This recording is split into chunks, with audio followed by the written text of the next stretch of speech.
नमस्कार, आप देख रहे हैं दूरदर्शन किसान कार्यक्रम कृषि दर्शन में आप सभी का स्वागत है। मैं हूं ज्योत्सना टंडन। कृषि दर्शन एक ऐसा कार्यक्रम है जिसमें हम आपको कृषि जगत से जुड़ी तमाम जानकारियां देते हैं अपने 3 सेगमेंट्स के जरिए, जो कि है विज्ञान और किसान, कृषि, स्टार्टअप और फार्मिंग इंडिया। इन तीनों ही सेगमेंट्स में होती है कुछ ऐसी जानकारियां जो कि आपके लिए काफी लाभदायक साबित हो सकती है। तो फिर आइए अपने आज के कृषि दर्शन कार्यक्रम की शुरुआत करते हैं। आइए कार्यक्रम की शुरुआत करते हैं हमारे पहले सेगमेंट विज्ञान और किसान से। तो किसान भाइयों बहनों, कार्यक्रम के पहले भाग में हम बात करेंगे पराली प्रबंधन के बारे में। जैसे ही सितंबर अक्टूबर का महीना आता है, राजधानी दिल्ली के लोगों को सांस लेने में तकलीफ शुरू हो जाती है, क्योंकि पश्चिमी राजस्थान, हरियाणा और पंजाब के जो हमारे कई किसान भाई बहन हैं, वो फसल अवशेष को जला देते हैं, जिससे कि पर्यावरण को नुकसान पहुंचता है और साथ ही साथ मनुष्य स्वास्थ्य को भी। लेकिन वहीं दूसरी ओर हमारे कृषि वैज्ञानिकों ने कुछ ऐसी तरकीबें निकाली हैं जिससे पराली को आसानी से उसका प्रबंधन किया जा सकता है, जलाने से रोका जा सकता है। तो क्या है वो उपाय, आइए जानते हैं कार्यक्रम के पहले भाग में। पराली अपने आप में बेहतरीन जैविक खाद है। इसमें पौधों के लिए जरूरी नाइट्रोजन काफी मात्रा में पाया जाता है, लेकिन हमारे देश में इसे जलाने का रिवाज है। खासतौर से पंजाब, हरियाणा, दिल्ली और पश्चिमी उत्तर प्रदेश के किसान इसे खेत में ही जला देते हैं। पराली जलाने से प्रदूषण तो होता ही है, मिट्टी में मौजूद सूक्ष्म तत्व भी जल जाते हैं। जाहिर है, इससे मिट्टी की उपजाऊ शक्ति पर बुरा असर पड़ता है। दरअसल धान की कटाई के बाद ज्यादातर किसानों को अपने खेतों में गेहूं बोना होता है, लेकिन धान की कटाई और गेहूं की बुआई के बीच इतना समय नहीं होता कि पराली को खेत में गलाया जा सके। ये कैप्सूल खेत में खड़ी पराली को चंद दिनों में ही गलाकर कंपोस्ट खाद बना देती है।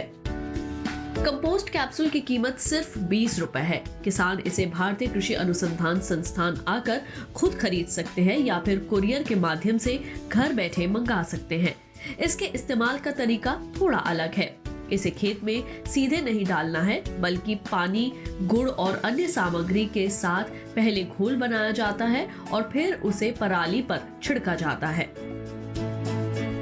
किसानों को ये सोचना है कि पराली जब जलने का समय होता है या फसल कटाई का समय, उससे पहले ही वो कैप्सूल का प्रबंध करके रखें, क्योंकि कैप्सूल लेने के बाद उनको कुछ 8 से 12 दिन लगेगा, जिसमें वो कैप्सूल को उनको तरल में या लिक्विड में कन्वर्ट करना पड़ेगा। लिक्विड में कन्वर्ट करने का तरीका बहुत आसान है। उसके लिए उनको करना ये है कि 5 लीटर पानी लेना है और उसमें 150 ग्राम गुड़ घोलना है। गुड़ घोलने के बाद उसको, उस घोल को उबालना है, अच्छी तरह से उबालना है। उबालने के समय उस पानी में कुछ गंदगी आ सकती है गुड़ की वजह से, तो उस गंदगी को छान के बाहर कर देना है। उसके बाद उस घोल को ठंडा करना है। ठंडा करने के बाद वो जब पूरा ठंडा हो जाए, और तब उसमें 50 ग्राम बेसन डालना है। बेसन डालने के साथ साथ उसमें 4 कैप्सूल को खोल के उसमें डाल देना है। इसके बाद उसको अच्छी तरह मिक्स कर लें और उसको, जो घोल है, उसको एक चौड़े मुंह वाले बर्तन में, ट्रे में या तसला वगैरह में उसको डाल के एक हल्के कपड़े से ढक के घर के अंदर रख दें, जहाँ थोड़ा गर्मी रहे और लोग उसको कोई भी डिस्टर्ब ना करे। इसके बाद कोई भी देखेगा कि उसमें 2 से 3 दिन के बाद उसमें एक ग्रोथ आनी शुरू होगी, मलाई जैसी ग्रोथ आनी शुरू होगी और वो धीरे धीरे बढ़ती जाएगी। तो जब उनकी ग्रोथ आ जाए 3 से 4 दिन के बाद, उसको फिर वो मल्टीप्लाई भी कर सकते हैं। आपके पास जो घोल है बनावट 5 लीटर, उसी में से एक आधा लीटर उसमें डाल दें, मगर उसको भी अलग अलग 4 बर्तन में रखना चाहिए, ताकि चौड़े मुंह वाले बर्तन में रखने का उद्देश्य ये है कि जितना उसको ज़्यादा जगह मिलेगी उसमें उतनी ही अच्छी बढ़वार आएगी। तो जब अच्छी बढ़वार आ जाए, उसमें ग्रोथ आ जाए, तो फिर उसको एक हाथ में ग्लाउज या पॉलीथीन चढ़ा के उसको अच्छी तरह पानी में मिक्स कर लेंगे और उसको हम एक कंटेनर में या बड़े बर्तन में भर के रख लेंगे। और इस तरह आपका घोल तैयार हो गया 25 लीटर, जो 1 हेक्टेयर के लिए काफ़ी है। कंपोस्ट कैप्सूल सिर्फ धान की पराली पर ही असरदार नहीं है, बल्कि ईख की पत्ती और इसी तरह के दूसरे फसल अवशेष को भी जैविक खाद बना देता है। यही वजह है कि पराली प्रबंधन के मामले में वैज्ञानिक इसे नील का पत्थर मानकर चल रहे हैं। उन्हें उम्मीद है आने वाले समय में कैप्सूल की मांग साल भर बनी रहेगी, जिसे पूरा करना मुश्किल होगा। ऐसे में निजी कंपनियों को भी कैप्सूल तकनीक मुहैया कराने की बात कही जा रही है, ताकि वे अपने स्तर पर इसे तैयार कर सकें। पराली प्रबंधन के लिए वैज्ञानिकों ने इससे पहले हैप्पी सीडर मशीन तैयार की, जिसके जरिए धान की कटाई के फौरन बाद खेत को जोते बिना ही गेहूं बोया जा सकता है। इसके बेहतर परिणाम सामने आए हैं और कई गांव अब पराली जलाने की समस्या से मुक्त हो गए हैं। कंपोस्ट कैप्सूल इस सिलसिले की अगली कड़ी है।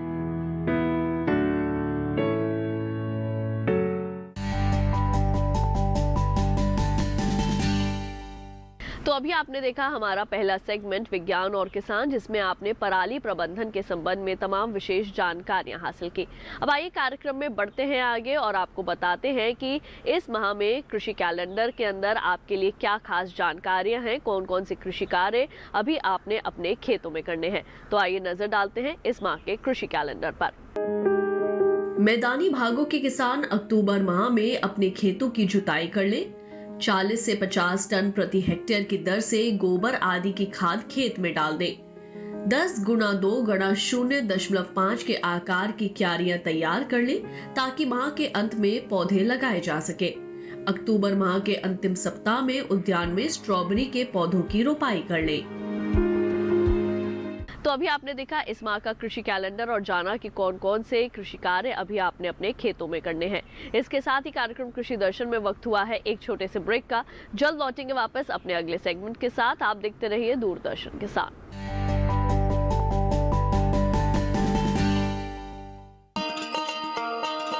किसान भाइयों, गांठ बांध लो, गांठ बांध लो। बात बहुत है काम की, समृद्धि के पैगाम की। मिट्टी के मिजाज को समझो, मिट्टी के हर राज को समझो। मिट्टी की तुम जांच कराओ, मुफ्त सॉइल हेल्थ कार्ड ले जाओ। कभी मुनासिब बीज लगाओ, सही किस्म की खाद ले आओ। जितनी जरूरी उतनी डालो, सही मात्रा खुद पहचानो। इसको अपना मंत्र बना लो, मिट्टी की सेहत को जानो। बात बहुत है काम की, कम लागत अधिक वरदान की। किसान भाइयों, गांठ बांध लो। आज ही मिट्टी की जांच कराएं। राज्य सरकार के कृषि अधिकारी से संपर्क करें और मुफ्त में सॉइल हेल्थ कार्ड पाएं। कृषि और किसान कल्याण मंत्रालय द्वारा किसान हित में जारी। ब्रेक के बाद एक बार फिर आप सभी का स्वागत है कार्यक्रम कृषि दर्शन में। आइए कार्यक्रम में बढ़ते हैं आगे और अब देखते हैं सेगमेंट कृषि स्टार्टअप। किसान भाइयों बहनों, अपने आज के कृषि स्टार्टअप सेगमेंट में हम आपकी मुलाकात करवाने वाले हैं पद्मश्री पुरस्कार से सम्मानित कमला पुजारी जी से, जो कि एक सफल महिला किसान हैं और उन्होंने धान की किस्मों का संरक्षण करके अपने खेती किसानी के क्षेत्र में एक नई पहचान बनाई है। तो आइए जानते हैं उनकी सफलता की ये दास्तां। कमला पुजारी का जन्म कोरापुट जिले में आदिवासी बहुल गांव में एक गरीब परिवार में हुआ था। कमला का परिवार पारंपरिक खेती से जुड़ा हुआ था, जिसके कारण बचपन से ही ये खेतों की मिट्टी और बीजों के साथ खेलती हुई बड़ी हुई। अनपढ़ होने के बावजूद कमला पुजारी ने धान के विभिन्न किस्म के संरक्षण को लेकर अपनी अलग पहचान बनाई है। कमला पुजारी हमेशा से पारंपरिक धान के बीज के लिए जानी गई हैं। कमला के प्रयासों को राष्ट्रीय स्तर पर मान्यता मिली जब राष्ट्रपति रामनाथ कोविंद ने उन्हें 16 मार्च 2020 को पद्मश्री पुरस्कार से सम्मानित किया। कमला को उनकी कड़ी मेहनत और समर्पण के कारण पहचान मिलती आई है। यही कारण है कि उन्हें पहले भी कई और सम्मानित पुरस्कार मिलते रहे हैं। इससे पहले उन्हें 2004 में ओडिशा राज्य सरकार द्वारा सर्वश्रेष्ठ महिला किसान सहित कई पुरस्कारों से नवाजा गया था। कमला हमेशा पारंपरिक खेती के लिए समर्पित रही हैं। इसके लिए ओडिशा के जयपुर में MS स्वामीनाथन रिसर्च फाउंडेशन से बुनियादी खेती की तकनीक भी सीखी। फाउंडेशन ने कमला को अपने गांव की कुछ अन्य महिलाओं के साथ एक बीज बैंक बनाने में भी मदद की। अपने प्रशिक्षण के समाप्त होने के बाद कमला ने अन्य लोगों और साथी किसानों को रासायनिक उर्वरकों का उपयोग बंद करने के लिए प्रोत्साहित किया। वो और कुछ साथी ग्रामीणों ने समूह बनाए और घर घर जाकर आसपास के गांवों में जैविक खेती के बारे में जागरूकता फैलाई। उनके प्रयासों के परिणाम स्वरूप पटपूत गांव और नवरंगपुर जिले के पड़ोसी गांवों में किसानों ने रासायनिक खाद छोड़ दी। MS स्वामीनाथन रिसर्च फाउंडेशन में परीक्षण समाप्त होने के बाद कमला जैविक खेती में जुट गई। कमला खुद तो जैविक खेती करती ही थी, साथ ही गांव के अन्य किसानों को भी रासायनिक उर्वरकों के उपयोग से होने वाले नुकसान के बारे में भी अवगत कराती थी। यही नहीं, रासायनिक उर्वरकों को खेती में इस्तेमाल न करने के लिए और बंद करने के लिए प्रोत्साहित भी करती थी। कमला ने दुर्लभ प्रकार के 100 से ज्यादा बीज जैसे धान, हल्दी, तिल्ली, काला जीरा, महाकांता और फूला एकत्र किए हैं। इन्होंने धान की उन देसी किस्मों का संरक्षण किया है जो लगभग विलुप्त ही हो चुकी थी। वर्ष 2002 में कमला जैविक खेती पर आयोजित एक कार्यशाला में भाग लेने के लिए दक्षिण अफ्रीका के सबसे बड़े शहर जोहान्सबर्ग गई, जहां जैविक खेती के लिए किए जा रहे उनके प्रयासों के लिए दुनिया भर के प्रतिभागियों ने उनकी सराहना की। वर्ष 2018 में इन्हें ओडिशा राज्य बोर्ड के सदस्य के रूप में मनोनीत किया गया। कमला पुजारी पहली ट्राइबल महिला हैं जिन्हें ये गौरव प्राप्त हुआ। इस प्रकार इन्होंने आने वाले युवा किसानों के लिए प्रोत्साहन का काम किया।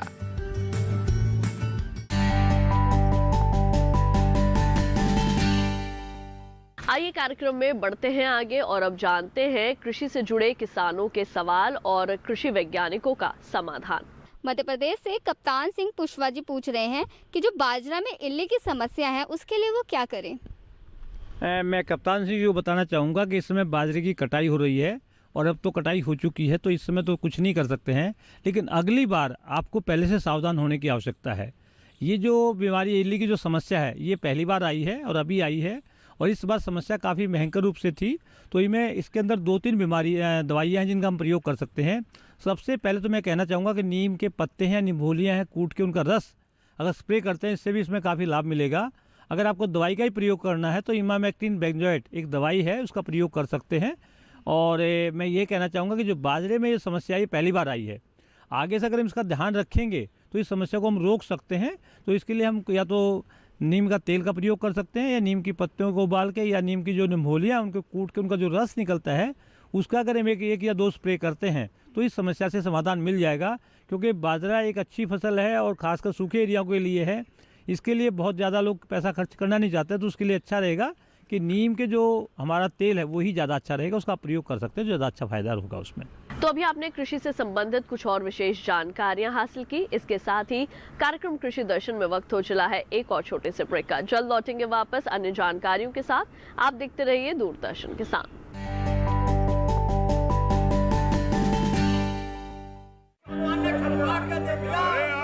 सारी फसल अच्छी होगी भाई।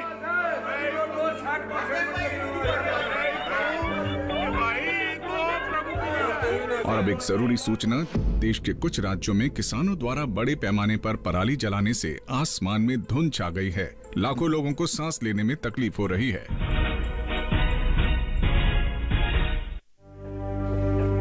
हर साल हम अपने ही घर फूकते हैं और तमाशा बनते हैं। ना, मैं ना मानता। ये काम तो बरसों से होता आ रहा है, अब ऐसा क्या नया आ गया? जे देख लो हमारे रतन काका, पिछले साल की पराली जलाने से जो इनकी खांसी उठी थी जे अब तक चल रही है। और तो और हमारे सोना उगलने वाली धरती भी बंजर पड़ रही है। बेटा, तुम्हारी बात मान भी ले, पर एक बात बताओ कि पराली को ठिकाने लगाने में भी तो लागत आती है, और ये आग जलाने से ये काम आसानी से हो जाता है। काका जे बात ना रही, हम कह रहे हैं। देखो, मेरे पास कुछ मशीनों की तस्वीरें भी हैं, मैं तुम्हें दिखाता हूं। ये देखो, ये है हैप्पी सीडर, ये है मल्चर, ये है जीरो टिल ड्रिल, ये है स्ट्रॉ चॉपर, ये है रिवर्सिबल मोल्ड बोर्ड प्लॉ, और ये है रोटावेटर। ये सारी मशीनें अब 50% अनुदान पे मिल रही है, और तो और कस्टम हायरिंग केंद्र लगाने पर सरकार से 80% का अनुदान भी मिलेगा। और ये संकल्प हमारे प्रधानमंत्री जी का है कि अब पराली कोई न जलाए और आधुनिक मशीनों का इस्तेमाल कर पराली खेत में मिलाएं और मिट्टी की गुणवत्ता को बढ़ाए।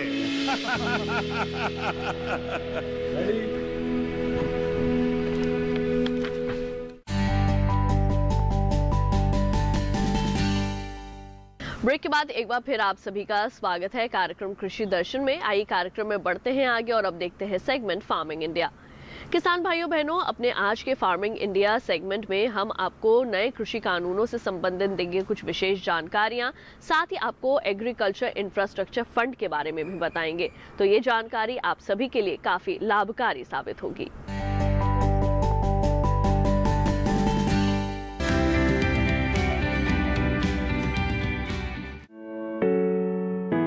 भारत सरकार द्वारा हाल ही में 3 कृषि कानून बनाए गए हैं। ये कानून मंडी में सुधार, अनुबंध खेती और आवश्यक वस्तु संशोधन कानून से जुड़े हैं। इस कानून से खेती किसानी एवं किसानों के जीवन में आमूलचूल परिवर्तन होगा। अब किसान अपने उत्पाद को किसी भी राज्य में मंडी के अंदर या बाहर कहीं भी बेच सकता है। ये तीनों जो अभी नए कानून आए हैं, ये बहुत ही कोई एक तरह से मील का पत्थर बनेंगे। ये हमारे जिस तरह की कृषि भारत में कृषि और कृषि विपणन चल रही है, क्योंकि इसमें जो पहला कानून बना है वो उसमें one nation one agri market का जो विजुलाइज करा गया था वो अब बिल्कुल सच्चाई पे आ गया है। क्योंकि इसमें जैसे हम लोग सब जानते हैं कि पहले जो किसान थे वो उनको बाय फोर्स, क्योंकि सबसे पास वाली जो मंडी थी उसी की जानकारी रहती थी, तो वो वहीं जाते थे और ज़्यादा से ज़्यादा कोई अगर आसपास कोई और मंडी रही तो वहाँ पे, लेकिन एक राज्य से दूसरे राज्य में वो अपना सामान नहीं ले जा सकते थे। लेकिन अभी जो ये नया कानून आया है, इसमें जो ऑप्शंस हैं कि किसान कहाँ बेचना चाहता है, किसको बेचना चाहता है, कैसे बेचना चाहता है, ये इसको पूरा स्वतंत्रता मिल गई है। तो अब वो मंडी में भी अगर चाहे तो मंडी में जा सकता है, जो एपीएमसी मार्केट है, अगर उसको लगता है कि फ़ायदा वहाँ पर है तो वो वहाँ पे जा सकता है। अदरवाइज़ जो डायरेक्ट मार्केटिंग के ऑप्शंस हैं कि अपने खेत से या वेयर हाउस से, कोल्ड स्टोरेज से, कहीं से भी वो अपना माल बेच सकता है। तो ये तो किसान की तरफ की फ़ायदेमंद है, लेकिन व्यापारी को भी फ़ायदा हुआ है, क्योंकि पहले उसको हर मंडी के लिए लाइसेंस लेना पड़ता था और इंटर स्टेट ट्रेड में उसको दूसरे स्टेट का भी लाइसेंस लेना चाहिए पड़ता था। अब इसमें कोई समस्या नहीं है। एक पैन कार्ड अगर है व्यापारी के पास तो वो कहीं भी जाके डायरेक्ट खरीदारी कर सकता है। और अब आइए कार्यक्रम में बढ़ते हैं आगे और जान लेते हैं कैसा रहने वाला है आगे आने वाले दिनों में मौसम का हाल। रविवार को जम्मू कश्मीर और लद्दाख में बारिश का अंदेशा। 2 दिन उप हिमालय पश्चिम बंगाल में कहीं कहीं बरसात की संभावना। शनिवार और रविवार को ओडिशा में कुछ स्थानों पर बरसेंगे बादल। शनिवार को मध्य महाराष्ट्र के कुछ इलाकों में बारिश संभव। 2 दिन तटीय आंध्र प्रदेश के कुछ इलाकों में बरसात का अनुमान। शनिवार को दक्षिणी कर्नाटक के तटीय और भीतरी इलाकों में भी बारिश का अंदेशा। और अब आइए एक नजर डाल लेते हैं मंडी के हाल पर। सबसे पहले बात करें राजस्थान की मंडियों की, तो यहाँ की गंगापुर सिटी मंडी में गेहूं का भाव 1525 रुपए से 1601 रुपए प्रति क्विंटल रहा। वहीं कोटा मंडी में इसका भाव 1601 रुपए से 1772 रुपए प्रति क्विंटल दर्ज किया गया। उत्तर प्रदेश की मंडियों में गेहूं का भाव कुछ इस प्रकार रहा। यहाँ की बस्ती मंडी में गेहूं का भाव 1800 रुपए से 1840 रुपए प्रति क्विंटल और रामपुर मंडी में इसका भाव 1845 रुपए से 1880 रुपए प्रति क्विंटल दर्ज किया गया। बात करें आगरा मंडी की, तो यहाँ गेहूं का भाव 1640 रुपए से 1680 रुपए प्रति क्विंटल रहा। लखीमपुर मंडी में गेहूं का भाव 1740 रुपए से 1800 रुपए प्रति क्विंटल रहा। तो तो किसान भाइयों बहनों, आइए कार्यक्रम में बढ़ते हैं आगे। कृषि से संबंधित कई तरह की जानकारियां हमारे किसान भाई बहनों के लिए ज़रूरी होती हैं, जिससे समय समय पर वो अपने कृषि कार्यों को खेतों में कर सके। एक मोबाइल ऐप इसके लिए लॉन्च की गई है, तो किस तरह से आपने उसे डाउनलोड करना है और कैसे आप उसका इस्तेमाल करके ज़्यादा से ज़्यादा सहायता प्राप्त कर सकते हैं, आइए जानते हैं कार्यक्रम के इस भाग में। पीएम किसान मोबाइल ऐप देश भर में किसानों तक पहुंच को और अधिक व्यापक बनाने के लिए इलेक्ट्रॉनिक्स और सूचना प्रौद्योगिकी मंत्रालय द्वारा ऐप लॉन्च किया गया। पीएम किसान ऐप राष्ट्रीय सूचना विज्ञान केंद्र NEC द्वारा डिजाइन और विकसित किया गया है। पीएम किसान ऐप प्रधानमंत्री किसान सम्मान निधि योजना पर आधारित एप्लीकेशन है। भारत सरकार ने लघु और सीमांत किसानों की आय बढ़ाने के लिए एक नई केंद्रीय क्षेत्र योजना प्रधानमंत्री किसान सम्मान निधि पीएम किसान शुरू की। किसान मोबाइल ऐप, जिसे कृषि सहकारिता और किसान कल्याण विभाग द्वारा सभी राज्यों और केंद्र शासित प्रदेशों में लागू किया जा रहा है। सरकार द्वारा पीएम किसान ऐप के तहत कृषि योजनाओं की जानकारियां और लाभार्थियों तक उसकी पहुंच के लिए कई उपाय किए जा रहे हैं। इस ऐप में योजना के लिए अनिवार्य स्वयं पंजीकरण, भुगतान की स्थिति की जांच और आधार के अनुसार नाम में सुधार करने की सुविधा भी उपलब्ध है। अब आइए कार्यक्रम में बढ़ते हैं आगे और चलते चलते नजर डाल लेते हैं ट्विटर प्लेट पर।